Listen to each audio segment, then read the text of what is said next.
Nag-volunteer muna ako para mag-document sa isang passion play dito sa Angeles, Pampanga. Kasama ko ang mga kaibigan ko mula sa 5 siglo. Kinailangan ko mag-adjust sa Canon na SLR dahil sanay na sanay ako mag-Nikon. Biyernes Santo ang init kaya nakakapagod din. Witness as I journey to the land of dreams for even just a short while.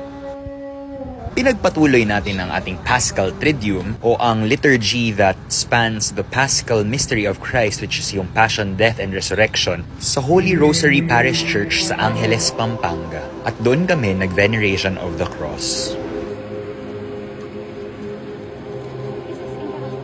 Napansin kong ang laki ng simbahan na ito at ang daming cute. Catholics until the end. Wala na akong masyadong maisip na voice over kaya ito na lang mga videos.